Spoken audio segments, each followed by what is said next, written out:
आज आपको हम एक प्रेरणा देने वाली कहानी जो हमारी भारतीय संस्कृति से भी जुड़ी हुई है वो सुनाते हैं। बहुत पहले देहात से एक युवती या आप कह सकते हैं एक महिला जो 25 से 30 वर्ष की होंगी, वो अपने बच्चे के साथ चिड़ियाघर घूमने आई शहर में। अपने बच्चे को चिड़ियाघर में घुमा रही हैं, तभी किसी महाविद्यालय से युवकों का एक समूह आसपास पहुंचा। युवती को देखकर उन लोगों ने फब्तियां कसनी शुरू की। युवती उन युवकों के टीका टिप्पणी पर कोई ध्यान नहीं देकर अपने बच्चे को विभिन्न चिड़िया और जानवरों से परिचय करा रही है। किसी युवक ने बिल्कुल नज़दीक आकर के भी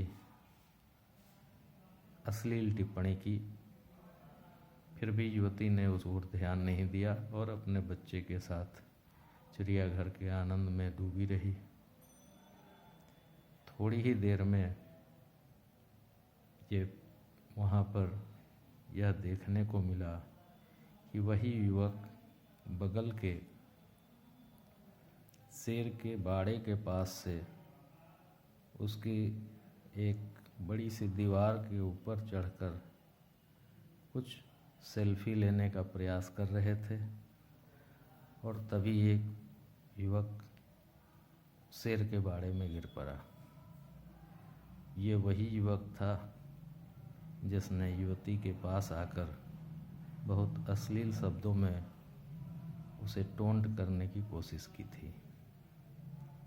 शोरगुल में उसके साथी बाहर से चिल्ला रहे थे, लेकिन किसी की हिम्मत नहीं हो रही थी कि बाड़े की दीवार तक जाए। उस देहाती युवती ने जब यह सुना और देखा तो अपनी पूरी 5 मीटर की साड़ी अपने बदन से उतार कर उसने दीवार की दूसरी तरफ लटका दी और उस साड़ी के सहारे वह लड़का किसी तरह दीवार पर रेंगते हुए दूसरी ओर भाग आया। तब तक शेर भी पहुंच चुका था। भगवान की कृपा रही कि उस युवक की जान बच गई। तब तक चिड़ियाघर का गार्ड भी दौड़ा दौड़ा वहाँ पहुँचा। उसने कहा, देखो तुम्हारी माँ की विशेष प्रार्थना ने आज तुम्हारी जान बचा ली। एक सिर्फ पेटीकोट और ब्लाउज में खड़ी युवती वहाँ जो थी उसको दिखाते हुए गार्ड ने कहा, वास्तव में आज इस माँ ने तुम्हारी जान बचा ली। एक माँ ने तो जन्म दिया था और दूसरी माँ तुम्हारी ये है।